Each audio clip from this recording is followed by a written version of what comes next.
professeur Abdoul Kane, président pour la Coalition pour la santé et l'action sociale. La conférence portait sur l'éthique et la relation de soins. Il s'agissait d'abord de définir ce qu'est l'éthique. Et l'éthique, c'est tout ce que nous devons mettre en œuvre pour que le patient puisse recouvrer sa dignité, puisse recouvrer sa santé, pour retrouver son autonomie. Et l'éthique, donc, doit être un élément important du projet de soins. L'éthique comporte des éléments essentiels comme la justice, l'équité, comme la bienfaisance, comme la non-malfaisance, c'est-à-dire que nous ne devons pas nuire aux patients. Il s'agissait donc de rappeler ces notions-là qui doivent guider l'action de tout soignant.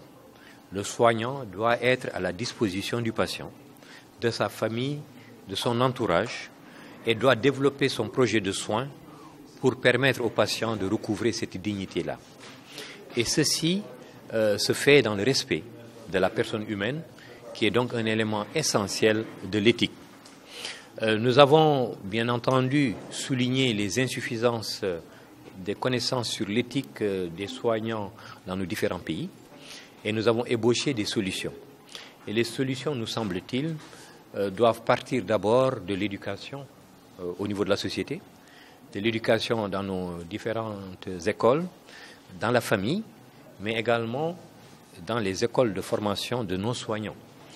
Nous apprenons souvent ce qu'est la technique, comment on fait une injection, comment on fait une opération, comment on administre tel ou tel médicament, mais nous oublions quelque chose de très important dans la médecine, c'est l'humanité du soignant.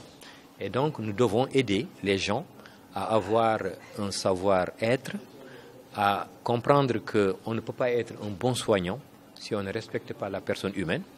Et nous avons donc tous suggéré qu'on puisse inclure dans les curricula de formation des soignants la dimension éthique, l'humanité, rappeler que soigner c'est aussi un art, c'est une bonté, et nous devons le faire dans quasiment toutes les étapes du cycle de formation, mais nous devons le faire également après.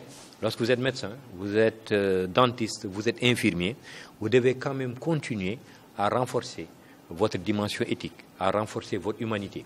Et donc avoir des espaces d'échange, le faire avec différentes composantes de la société, des socio-anthropologues, des religieux, des philosophes, des patients, des familles de patients, pour que chacun puisse poser le problème éthique, chacun puisse dire voilà où on doit aller pour que le projet de soins soit réellement au service du patient et de la société.